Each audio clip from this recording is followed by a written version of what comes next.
میں سر بولوں سوال بولوں سر؟ بولیں سوال بولیں پلیز.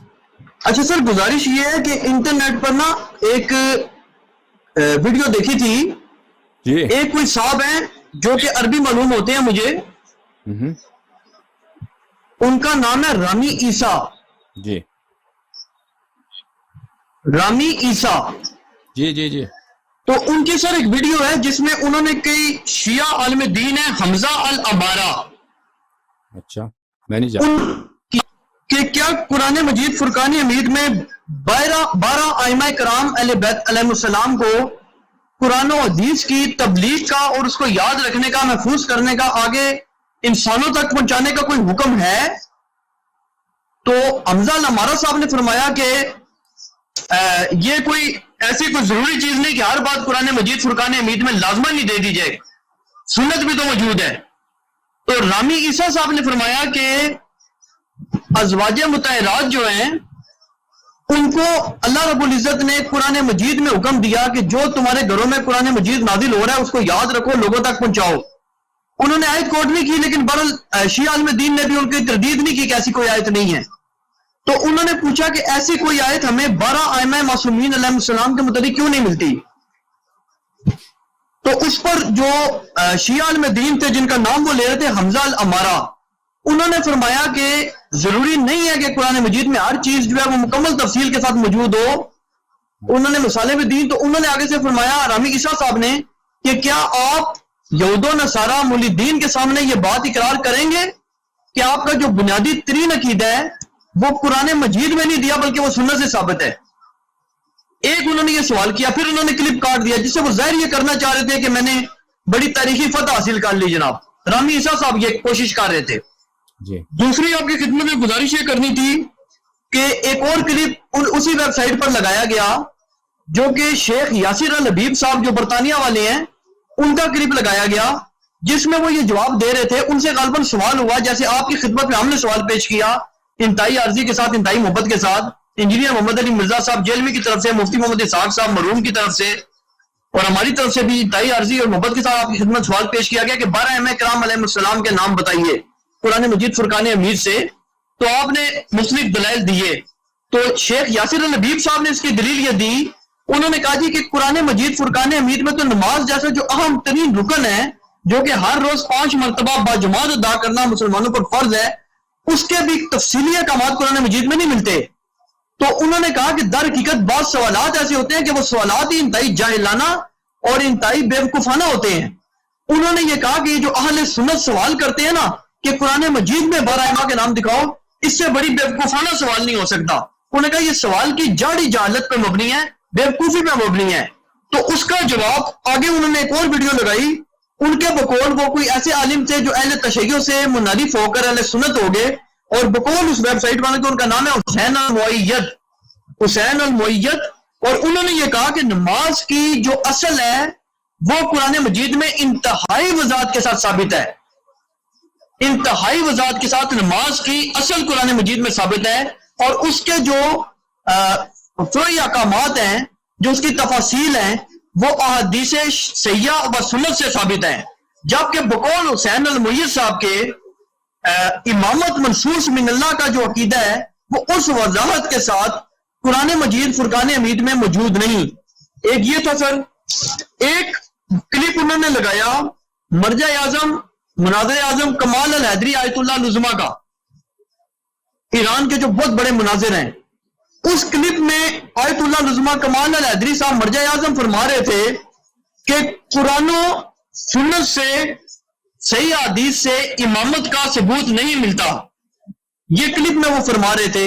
اب مجھے نہیں معلوم کیا ہے انہوں نے کلپ میں کٹنگ کی ہے یا نہیں کی. ایک اور جگہ بھی وہ فرما رہے تھے کہ امام مہدی علیہ السلام کی پیدائش پر بھی اگر صحیح احادیث اس طریقہ سے ڈھونڈنا شروع کیا جائے جیسے اہل حدیث اور وہابی لوگ کرتے ہیں کہ رجال کی چھان پٹک اور بال کی کھال ادھیڑنا، تو ایسی بھی صحیح حدیث نہیں ملے گی. ایک سوال اور آپ کی خدمت میں پیش خدمت ہے کہ انجینئر محمد علی مرزا جیلوی صاحب اور مفتی محمد اسحاق صاحب رحمہ اللہ تعالیٰ، اگرچہ یہ دونوں انتہا سے زیادہ اہل تشیع سے محبت رکھتے ہیں، ان پر سب سے بڑے تان کی وجہ بھی یہی ہے کہ یہ اہل تشیع سے بہت برادرانہ تعلقات رکھتے ہیں، بہت محبت رکھتے ہیں، اہل تشیع بھی ان سے بہت محبت رکھتے ہیں، لیکن یہ حضرات بھی ایک بات بڑی سختی سے کرتے ہیں جو کہ اہل سنت بریلوی مسلک کے عوام بھی بالخصوص وہی بات کرتے ہیں کہ یا علی مدد، یا رسول اللہ صلی اللہ علیہ وسلم مدد، بلکہ بریلوی حضرات تو یہ بھی کہتے ہیں یا غوث پاک مدد، یا شیخ عبد القادر جیلانی مدد، یا جنید بغدادی مدد۔ اس قسم کی بات بھی بریلوی حضرات کرتے ہیں۔ اس چیز کو یہ کہتے ہیں انجینئر محمد علی مرزا جیلمی صاحب، مفتی محمد اسحاق صاحب، اور جو محدث زبیر زئی صاحب بھی تھے، جاوید احمد غامدی صاحب لبرل ترین اسکالر ہیں، وہ بھی یہ کہتے ہیں کہ اس چیز کی کس طرح جواز ہو سکتا ہے کہ اللہ کے علاوہ کسی کو ڈائریکٹ مدد کے لیے پکارا جائے، اور یہ تو استغاثہ، یہ توسل ہے ہی نہیں۔ تو یہ سوال ہے سر۔ اس کے علاوہ ایک چیز آپ سے مزید یہ پوچھنی تھی کہ آپ نے فرمایا تھا اس کلپ میں میرے ساتھ جو ہوئی تھا کہ امام حسین علیہ السلام نے 3 شرائط پیش فرمائی تھی۔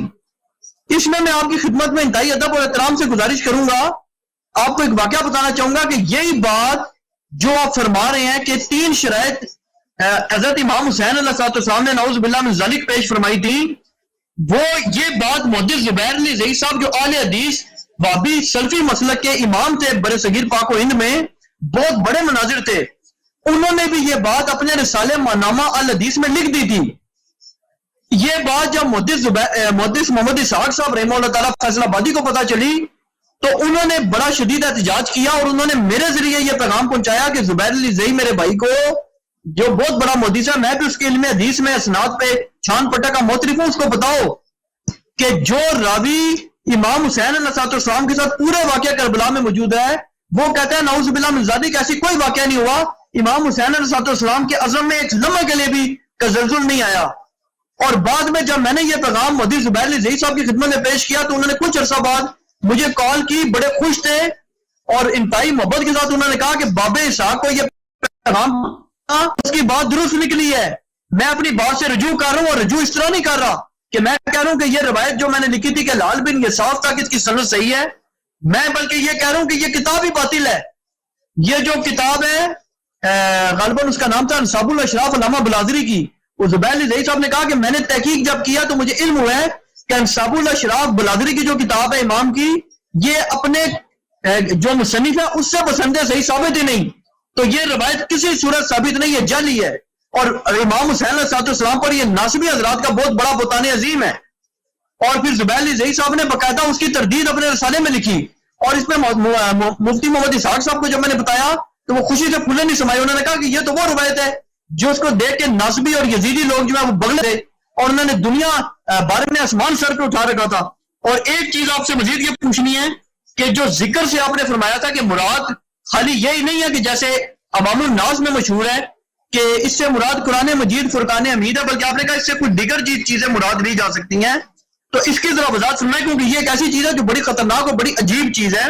اور ایک چیز آپ سے فائنل پوچھ لوں گا سر کہ انجینئر محمد علی مرزا جیلمی صاحب جو ہیں وہ اب جا کر انہوں نے باقاعدہ سر عام اعلانیہ اہل سنت کی مساجد میں بھی آج چھوڑ کر نماز پڑھنی شروع کر دی ہے، اور وہ اب یہ بھی کہتے ہیں، نجی محفلوں میں بھی کہتے ہیں، اعلانیہ بھی کہتے ہیں کہ میری تحقیق کے مطابق نماز کا زیادہ درست طریقہ یہی ہے کہ نماز ارسال الیدین کے ساتھ پڑھی جائے۔ اس میں وہ بہت سے حوالے پیش کرتے ہیں، اگرچہ وہ کہتے ہیں کہ میرے نزدیک اہل سنت کا طریقہ بھی درست ہے لیکن زیادہ بہتر یہ، اور وہ کہتے ہیں میں نے کیونکہ 35-40 سال ہاتھ باندھ کے پڑھ ہی لیے نا تو اب میں ہاتھ چھوڑ کر پڑھوں گا۔ لیکن انجینئر محمد علی مرزا جیلمی صاحب کو علمی جواب اہل سنت کی طرف سے یہ دیا گیا ہے، ان کے بعض حلقہ احباب کے لوگوں کی طرف سے بھی دیا گیا ہے کہ آپ اہل تشیع کی خام خواہ کی تقلید نہ کریں، بلکہ رسول اکرم صلی اللہ علیہ وسلم سے اہل سنت کے ہاں ایک بھی صحیح سند روایت ایسی نہیں ملتی کہ آپ صلی اللہ علیہ وسلم نے کبھی بھی ہاتھ چھوڑ کر نماز ادا فرمائی ہو۔ تو آپ کی خدمت میں یہ گزارش ہے۔ ایک چیز اور بھی اس میں پوچھ لوں کہ آپ نے ایک بڑی عجیب بات فرمائی، وہ جو ہمارے دوست خان فاروق صاحب نیو یارک والے آپ کے دوست نے کال کی تھی، آپ نے ان کے جواب میں یہ بات فرمائی کہ اہل سنت کی حدیث میں کوٹ تو کرتا ہوں لیکن وہ مجھ پر حجت نہیں ہے۔ تو مفتی محمد اسحاق رحمہ اللہ تعالیٰ اس میں ایک بات کرتے تھے، وہ کہتے تھے کہ یار یہ بڑی عجیب بات ہے کہ اس طرح تو اگر ہم شیعوں کو یہ کہہ دیں کہ تمہاری کتابیں ہمارے لیے کوئی حیثیت نہیں رکھتی، حجت نہیں ہے، چاہے ان کی سندیں تمہارے نزدیک صحیح ہوں، تو کل شیعہ ہمیں کہہ دیں گے کہ ہمیں کیا ضرورت پڑی ہے کہ ہم تمہاری بخاری مسلم کو مانتے پھریں؟ ہم نے ان کو کوئی اہمیت دیتے تو ہمارے پاس شیعوں کا کیا جواب ہے؟ جو آپ نے پچھلی دفعہ حیرت کا اظہار فرمایا تھا نا، مفتی محمد اسحاق صاحب نے یہ بات اسی لیے کہی تھی کہ میں یہ کہتا ہوں کہ اہل تشیع اگر اپنی شیعہ کتب سے بھی صحیح سند روایات دکھا دیں تو ہمیں وہ ماننی پڑیں گی، ورنہ ہمارا کوئی حق نہیں بنتا کہ ہم اہل تشیع پہ چڑھائی کریں اور علمی طور پہ ان سے ڈیبیٹ کریں جب ہم ان کی کسی بات کو اہمیت ہی نہیں دے رہے۔ اور آپ کی خدمت میں بھی یہ گزارش ہے انجینئر محمد علی مرزا جیلوی صاحب کی طرف سے بھی اور باقی لوگوں کی طرف سے بھی کہ اگر آپ اہل سنت والجماعت کی جو صحیح الاسناد حدیث کی کتب ہیں ان کے اندر بھی تحقیق کر کے بھی صحیح السند روایات کو سرے سے اپنے کو حجت تسلیم ہی نہیں کرتے تو آپ کو یہ کیسے حق حاصل ہو گیا کہ آپ ان کو کوٹ فرمائیں؟ امید ہے آپ نے یہ سوالات بھی ہوں گے۔ جزاک اللہ الخیر، بہت شکریہ سر، آپ کے وقت کا بہت شکریہ، معذرت خواہ ہوں آپ کا بہت میں نے ٹائم ضائع کیا سر۔ نہیں بہت مہربانی آپ کی۔ مجھے آواز آپ کو آواز میری سنائی دے رہی ہے؟ دیکھیں انہوں نے کئی ایک سوال کیے ہیں، ایک تو کہ قرآن مجید میں امامت، اور کمال حیدری نے بھی کہا کہ قرآن میں امامت نہیں ہے، حسین المؤید نے بھی کہا ہے کہ قرآن میں امامت نہیں ہے۔ دیکھیں کمال حیدری ایک منحرف شخص ہے، اس کے انحرافات کے بہت بہت کثیر وجوہات ہیں۔ آپ کہتے ہیں وہ ایک بہت بڑا مناظر ہے، وہ مناظر کچھ بھی نہیں ہے، اس کو مناظرے کرنے کی کوئی جرأت نہیں ہے۔ اس کو کئی لوگوں نے اس کے گھر تک گئے ہیں مناظرے، بہت سارے علماء گئے اس کے گھر پر وہ مناظرہ کرنے کے لیے، وہ حاضر نہیں ہوا ہے، وہ مناظرہ نہیں کرتا۔ ایک زمانے میں تھا وہ ٹی وی پہ آ کے تقریر کرتا تھا، خامنئی کی ٹی وی پر، اس کا ریسرچ دو اور لوگ کرتے تھے، ریسرچ کر کے اس کو دیتے تھے، وہ عرب ممالک سے شیعہ نوجوان تھے، اس کو ریسرچ بھیجتے تھے، وہ تقریر کرتا تھا، کتابیں دکھاتا تھا، اس کی وہ اپنی ریسرچ نہیں تھی۔ اس کے عقائد بہت شاذ عقائد ہیں، جیسے آپ کے مذہب میں علماء بہت سارے ایسے جو شاذ عقائد کے مالک حامی ہیں، تو اس کو آپ کسی پہ حجت نہیں مانتے۔ اسی طرح حسین مؤید بھی جو ہے وہ ایک منحرف شخص ہے، اس کی کوئی بات ہمارے لیے قابل قبول نہیں ہے۔ دیکھیں عزیزو، قرآن کریم، اگر آپ نے پھر یہ پوچھا کہ یاسر حبیب صاحب سے کسی نے کہا ہے کہ تم قرآن سے امامت دے دو، اور اس نے کہا کہ یہ بیوقوفانہ سوال ہے، میں کبھی نہیں کہتا کہ یہ بیوقوفانہ سوال ہے، ایک اچھا سوال ہے، بہت ہی اہم سوال ہے۔ کیسے بیوقوفانہ سوال ہو سکتا ہے کہ تم 12 اماموں کے نام ہمیں قرآن مجید سے دکھا دو؟ لیکن یہ اہم سوال ہے، لیکن اس کا ایمانداری سے اگر جواب دیا جائے نا، ایمانداری سے، تو اس کا ایمانداری سے یہ ہوگا کہ ہمیں تاریخ قرآن دیکھنا ہوگا، کیونکہ تاریخ قرآن تاریخ اہل بیت علیہم الصلوۃ والسلام سے جدا نہیں ہے، الگ نہیں ہے۔ جو مصائب اہل بیت علیہم الصلوۃ والسلام پہ نازل ہوئی ہیں، اسی جیسے مصائب قرآن مجید پہ نازل ہوئی ہیں۔ سمجھ میں آ رہی بات آپ کو؟ جیسے میں نے آپ کو پہلے حلقے میں کہا، آپ کو بات یاد رہنی چاہیے کہ میں نے کہا کہ کہ قرآن میں کسی کوئی یہ مطلب ہمیں قرآن میں دکھاؤ، یہ مطالبہ وہ شخص کر سکتا ہے جس کے نزدیک قرآن کامل ہو، قرآن کامل ہو۔ اور میں نے آپ کو یہ بھی کہہ دیا کہ یہ ایک بہت بڑی جھوٹ ہے، بہت بڑا فریب ہے کہ آپ کے علماء نے دنیا میں مشہور کر دیا ہے کہ آپ کے فرقے کے نزدیک قرآن مجید غیر ناقص ہے۔ یہ بہت بڑی جھوٹ ہے۔ میں نے کیا کہا آپ سے؟ میں نے آپ کو وعدہ دیا کہ بخاری اور مسلم سے ہم ثابت کریں گے۔ جس دن میرے عزیز، میں آپ کی خدمت میں عرض کروں گا، جس دن جماعت عمریہ کے علماء، بر صغیر پاک و ہند کے علماء ہوں یا سعودی عرب کے علماء ہوں یا مصر کے علماء ہوں، ہمارے سوالات کے جواب قرآن مجید کے حوالے سے، قرآن مجید کے کامل ہونے کے حوالے سے، جس دن وہ ہمارے جواب لے کے آئیں، اس دن ہم بہت ساری چیزوں کا جواب آپ کو مل جائے گا، اور اس کا ہم جب استدلال کریں گے قرآن مجید کے متعلق، اس کا جواب کوئی نہیں دے سکے گا۔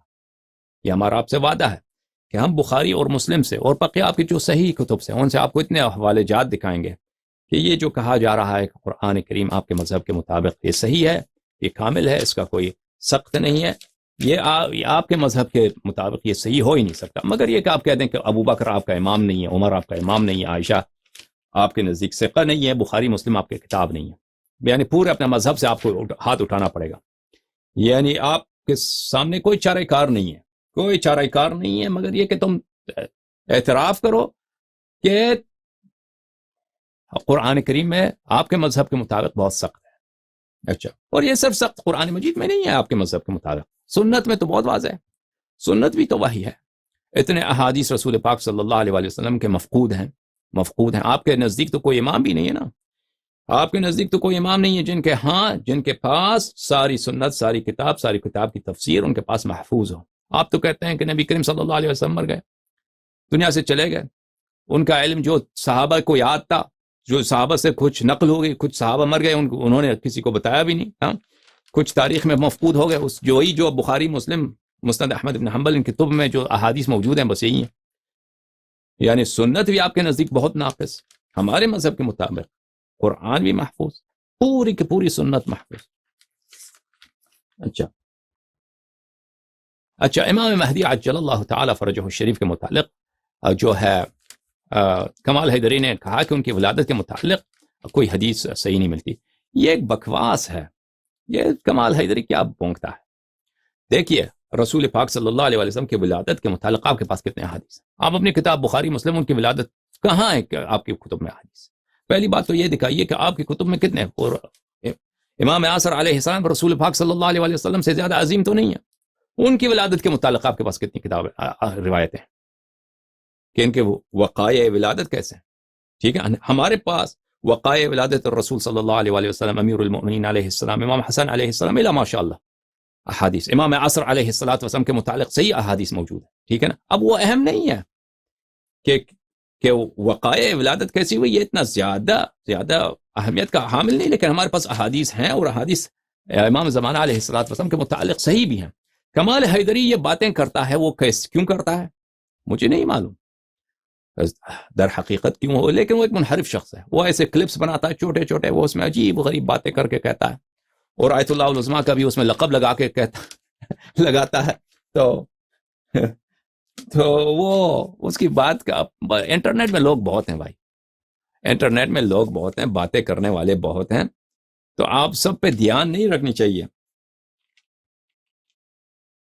اچھا اب استغاثہ کے متعلق آپ نے سوال کیا نا، یہ آپ موضوع سے باہر ہو کے سوالات کرتے ہیں، کوئی بات نہیں، ہم جواب دیں گے. استغاثہ کے متعلق کہ محمد علی مرزا اور جناب اسحاق صاحب نے کچھ کہا ہے استغاثہ کے متعلق. انہوں نے کیا کہا ہے کہ استغاثہ غیر اللہ سے نہیں کیا جا سکتا. مجھے نہیں سمجھا کہ انہوں نے کیا کہا. بہرحال ملاحظہ فرمائیے عزیزو، یہ کتاب اب استغاثہ کے متعلق ہم کبھی تفصیل سے بات کریں گے، ٹھیک ہے نا. فی الحال اتنا اختصار کے ساتھ مجمع الزوائد و منبع الفوائد جلد نمبر 10 چاپ دار الکتب العربی، یہاں پہ ہے صفحہ نمبر 132 میں یہ حدیث ملاحظہ فرمائیے. یہ طبرانی سے روایت کرتے ہیں، ٹھیک ہے. ایک حدیث یہ ہے، اذا ذل احدكم شيئا واراد عونا وهو بارض ليس بها انيس فليقل يا عباد الله اعينوني. نبی اللہ رسول اللہ صلی اللہ علیہ وآلہ وسلم سے روایت ہے کہ اگر آپ کسی ایسے صحرا میں چلے جائیں کہ وہاں پہ کوئی بھی نہیں ہے اور آپ کا سامان گم ہو جائے، آپ کا مثلا جانور گم ہو جائے، صحرا میں گئے، ٹھیک ہے نا، وہاں پہ کوئی بھی نہیں ہے، کوئی شخص نہیں ہے، آپ کا جانور اونٹ تھا آپ کے پاس یا آپ کا گھوڑا تھا، وہ بھاگ کے گم ہو گیا. اب آپ کہاں جائیں گے؟ آپ کو تو پیاس کی وجہ سے صحرا میں آپ مر جائیں گے، ٹھیک ہے نا. تو وہاں پر آپ کیا کریں؟ وہاں پر آپ آواز دیں اس طرح، یا عباد اللہ اعینونی، اے خدا کے بندے، اے خدا کے بندو، میری اعانت کرو، میری مدد کرو. فإن للہ عبادا لا تراہم، اللہ کے ایسے بندے ہیں جو آپ کو نظر نہیں آتے. وقد جرب ذلک، راوی کہتا ہے کہ اس کی ہم نے تجربہ بھی کیا ہے، یہ ہوتا ہے اس طرح کہ آپ کا کوئی صحرا میں آپ بےکس ہو جائیں، پکاریں یا عباد اللہ اعینونی، کوئی مدد کرنے والا آ جائے گا. اچھا، رواہ الطبرانی نے روایت کی ہے، ورجالہ وثقوا، اس کے رجال کی توثیق ہے، بعض ان میں رجال میں سے ضعیف ہے. اچھا، یہ روایت ابن عباس سے بھی ہے، یہ ایک تو عتبہ ابن غزوان سے، دوسری روایت ابن عباس سے کہ رسول اللہ صلی اللہ علیہ وآلہ وسلم نے فرمایا، ان للہ ملائکۃ فی الارض سوى الحفظہ یکتبون ما یسقط من ورق الشجر، کہ اللہ کے ایسے ملائکہ ہیں جو حفظہ کے علاوہ کہ ہر عمل کو لکھتے ہیں، حتیٰ کہ درخت کے پتے گرتے ہیں وہ بھی لکھتے ہیں. فَإِذَا أَصَابَ أَحَدُكُمْ عِرْجَةٌ بِأَرْضٍ فَلَاتٍ فَلْيُنَادِ أَعِينُوا عِبَادَ اللَّهِ. رواہ الطبرانی رجالہ ثقات. جب آپ کو کوئی ایسی مصیبت پڑے، کوئی ایسا مشکل پیش آ جائے، صحرا میں کوئی وہاں پہ نہیں ہے، بلے وہاں پہ کہہ دو یا عباد اللہ اعینونی، اے خدا کے بندو میری مدد کرو، تو مدد کو وہاں پہ آپ کو مدد آ جائے گا. ابن مسعود نے بھی روایت کی ہے، اذا انفلت دابۃ احدکم بأرض فلاة فلينادي يا عباد الله احبسوا يا عباد الله احبسوا فإن الله حاصرا في الأرض سيحسبه سيحبسه. اگر آپ کا جانور، آپ کا اونٹ ہے یا گھوڑا ہے، گدھا ہے، جو بھی آپ صحرا میں وہ بھاگ جائے، تو آپ پکاریں یا عباد اللہ احبسوا، اے اللہ کے بندو اس کو روک لو، تو وہاں پہ اللہ کے ایسے بندے ہیں جو اللہ کے بندے ہیں جو اس کو روک دیں گے. یہ استغاثہ ہے، اللہ کی استغاثہ نہیں، غیر اللہ کی استغاثہ. بہرحال یہ میں نے مثال کے طور پہ دی ہے. یہ اس کے علاوہ ہمارے پاس دلائل بہت ہیں، یہ آپ کی کتب میں ہیں. اس میں سے یہ سند جو ہے وہ ابن عباس والی روایت، اس نے اس کے رجال سب کی توثیق کی ہے بالصراحہ، حیثمی نے. اچھا دیکھیں یہ فروعات میں مسئلہ ہے. یہ استغاثہ جو ہے میرے عزیزو، اب دیکھیں، اب مجھے نہیں معلوم، سمجھ میں نہیں ہے، محمد علی مرزا اور مولوی اسحاق استغاثہ کے مولوی معاملے میں یہ وہابیت کے بات مانتے ہیں، یعنی ابن تیمیہ والی بات کہ غیر اللہ سے مدد لینا حرام ہے، یہ کہتے ہیں. یہ عجیب بات ہے.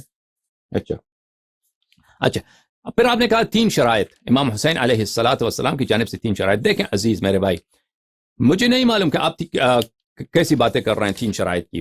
امام حسین علیہ السلام کی جانب سے کربلا میں، یعنی ہماری روایات میں، ہمارے کتاب جو مقاتل ہیں ان کی جانب سے کئی کوششوں کا ذکر ہے، کئی کوششوں کا ذکر ہے. وہ کئی روایات ہیں، اس میں ایک نہیں ہے، کئی ہیں کہ امام حسین علیہ السلام نے بہت کوشش کیا کہ وہاں پہ لڑائی نہ ہو اور ان کے بچوں کی جان بچ جائے اور ان کے بھائیوں کے جان بچ جائے اور ان کے اصحاب کے جان بچ جائے اور یہ قتل نہ ہو جائے.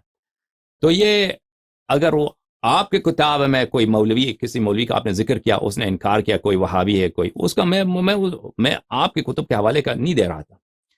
آپ نے مجھ سے پوچھا تھا پچھلے پروگرام میں کہ امام حسن مجتبی علیہ السلام نے معاویہ سے کیسے صلح کی، تو میں نے کہا کہ امام حسن علیہ السلام نے اس لیے صلح کی کیونکہ وہ اگر نہیں کرتے تو یہ واقعی کربلا جو پیش آیا ہے اس سے کئی گنا بڑا پورے عراق میں اور حجاز میں شیعوں کے ساتھ پیش آتے، یہ سب لوگ ذبح ہو جاتے. اگر معاویہ کو فتح ہوتی، جنگی فتح ہوتی، جنگ کے ذریعے شکست دے کر فتح ہوتا، وہ عراق فتح کر لیتا. تو امام حسن علیہ السلام نے شیعوں کے جان بچانے کے لیے یہ انہوں نے خود بھی فرمایا کہ میں نے اپنے شیعوں کا جان بچایا، تو ان کو صلح کیا. لیکن امام حسین علیہ السلام نے بہت اس کے ان کے خطبے ہیں، روز عاشور ان کے خطبے ہیں، اس کے علاوہ ان کی بہت ساری کوششیں ہیں کہ انہوں نے جنگ نہ ہونے کی انہوں نے بہت کوشش کی ہے، لیکن جانب مقابل جو تھے وہ نہیں مانتے تھے.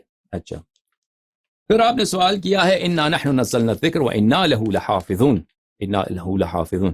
دیکھیں انا نحن نزلنا الذکر، یہ ذکر کون ہے؟ یہ ذکر کون ہے میرے عزیز؟ آپ کے مفسرین فرماتے ہیں کہ یہ ذکر کون ہے؟ یہ قرآن مجید ہے، اس میں اشکال نہیں ہے کہ ذکر سے مراد قرآن ہے، ولیکن اس کے مابعد جو ہے وانا له لحافظون، ہم نے ذکر کو نازل کیا ہے. البتہ یہ ذکر جو کہتے ہیں قرآن، یہ کوئی حدیث نہیں ہے، یہ مفسرین کا قول ہے. ٹھیک ہے، انا نحن نزلنا الذکر، ہم نے ذکر کو نازل کیا، وانا له لحافظون، اور ہم اس کی حفاظت کرنے والے ہیں. اس کی لہو، یہ لفظ لہو جو ہے یہ ضمیر کس کی طرف پلٹتا ہے؟ اس میں بہت سارے مفسرین کا فرمان یہ ہے کہ یہ پلٹتا ہے رسول کریم صلی اللہ علیہ وسلم کی جانب. ہم نے قرآن کو ظاہر نازل کیا ہے اور ہم کس کی حفاظت کرنے والے ہیں؟ رسول پاک صلی اللہ علیہ وسلم کی حفاظت کرنے والے ہیں. کہ اگر کفار ان کو مارنا چاہیں، ان کو مثلا قتل کرنا چاہیں، ان کو زخمی کرنا چاہیں، تو ہم ان کی حفاظت کرنے والے ہیں. میں نہیں کہتا یہ ایک اجماعی مسئلہ ہے، ان میں سے مثلا بہت بڑے مفسر ہے جماعت عمریہ کے ماوردی صاحب، ان کا یہی فرمان ہے وَإِنَّا لَهُ لَحَافِظُونَ، کہ یہ ان کے ہم حفظ کرنے والے ہیں. کون؟ ہم رسول پاک صلی اللہ علیہ وسلم کے حفظ کرنے والے ہیں. اور میں جہاں تک مجھے یاد پڑتا ہے طبری نے بھی اپنے تفسیر میں اس قول کا ذکر کیا ہے، اس قول کا ذکر کیا ہے، اس کو نسبت بھی دی ہے وہاں پہ، جو تابعین اور صحابہ نے، صحابہ میں سے شاید نہیں، تابعین کو نسبت دی ہے کہ ان میں سے بعض نے فرمایا ہے کہ لہو لحافظون، اس کا مطلب یہ ہے کہ نبی کریم صلی اللہ علیہ وسلم. اچھا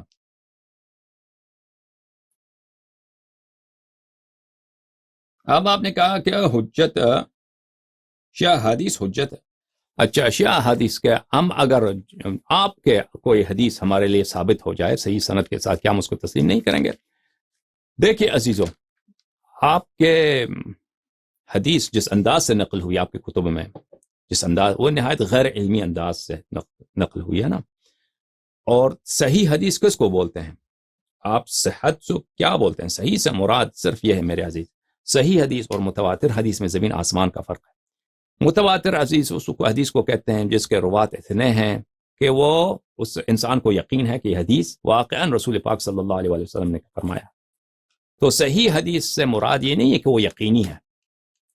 صحیح حدیث سے مراد یہ ہے کہ اس حدیث کے رجال جو ہیں وہ سب ثقہ ہیں اور اس میں کوئی انقطاع نہیں. اور یہ توثیق بھی جو ہے توثیق کون کرتا ہے؟ توثیق آپ ہی کے علماء کرتے ہیں. تو ان کی توثیق پر بھی ہمیں اعتبار نہیں. تو بہرحال آپ ہی کے فرقے کے علماء نے اس بات کی تصریح کی ہے کہ صحیح حدیث کا مطلب یہ نہیں ہے کہ یہ حدیث واقعاً رسول پاک صلی اللہ علیہ وسلم نے فرمایا.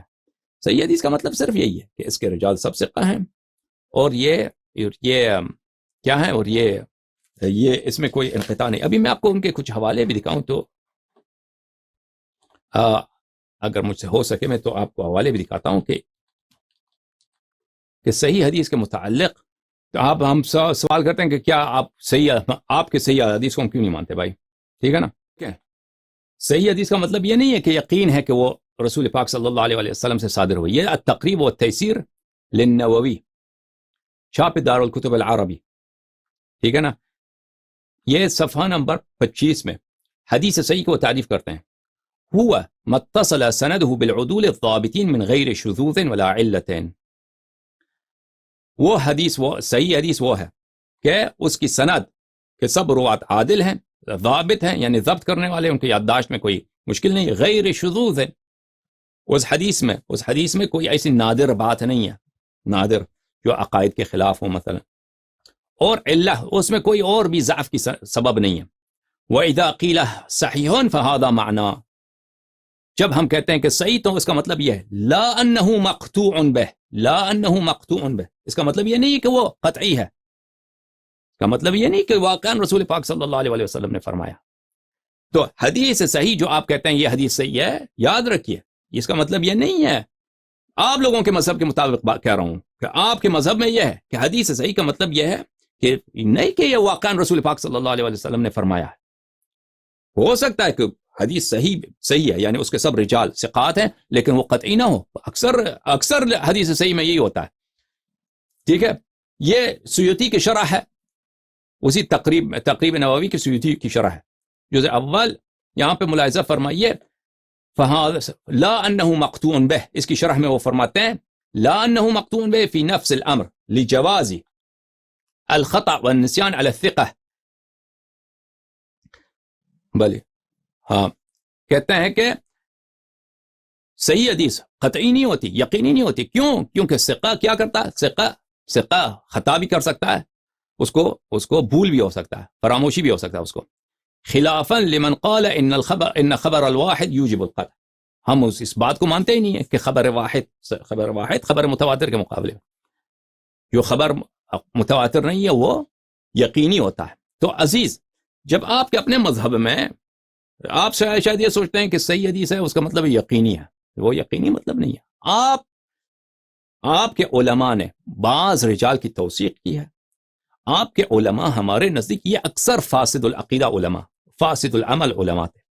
آپ کو پتہ ہے آپ کے پرانے زمانے کے جو مشائخ حدیث ہیں، دوسری صدی بالخصوص اور بخاری کے حد تک، ان میں شراب پینا، مست ہو جانا یہ عام سی بات تھی. آپ کو پتہ ہے یہ فاسد العمل، فاسد العقیدہ اور عمل کے لحاظ سے، اور بالخصوص شیعوں کے خلاف یہ نہایت ہی متعصب لوگ تھے. اب آپ کو دکھائیں گے انشاءاللہ کبھی کبھار انشاءاللہ کہ کیسے یہ لوگ شرابی لوگ تھے، اور شراب کے مست ہو کے آ کے یہ مجلس حدیث میں مست ہو کے، یہ آپ کو تعجب ہوتا ہوگا نا، یہ شراب پینا، یہ مسکر جو پیتے تھے، وائن نہیں پیتے تھے یہ لوگ، نبیذ پیتے تھے. بیئر پینا ان کے لیے عام چیز تھا. نبیذ پی کر یہ آ کے مجلس میں آتے تھے، مجلس حدیث میں. تو ان کے علاوہ ان کے نہ توثیق پہ ہمیں اعتبار ہے اور نہ ان کی تصحیح میں. لیکن اگر کوئی حدیث متواترات میں سے ہو، یعنی یقینی تاریخ میں یقینی باتوں میں سے ہے، تو اس کو ہم تصحیح کرتے ہیں. نہ اس لیے کہ آپ کے علماء نے روایت کیا، اس لیے تصحیح کرتے ہیں اس حدیث کے، وہ یقینی بات ہے، اس کے یقینی ہونے کے دلائل بہت زیادہ ہیں. اچھا، میں انشاءاللہ تبارک و تعالیٰ کبھی 4-5 اسپیچز دوں گا آپ کے مذہب میں جو حدیث ہیں ان کے متعلق. جب وہ اسپیچز دوں گا تو پھر آپ کو پتہ چل جائے گا کہ آپ، یعنی ہمارا ادعا یہ ہے انشاءاللہ، اور ہم ثابت کر کے دیکھیں، آپ کے مذہب میں حدیث ہے ہی نہیں. آپ کے مذہب میں آپ نے اپنا نام اہل سنت رکھا ہے، آپ کے مذہب میں حدیث نہیں، آپ کے احادیث غیر معتبر ہیں، یعنی نہایت ہی غیر معتبر ہیں. انشاءاللہ تبارک و تعالیٰ اس بات کے لیے آئندہ کے بھی انشاءاللہ تبارک و تعالیٰ کبھی مفصل جب بات ہوگی تو اس کی دلیل آئے گی انشاءاللہ.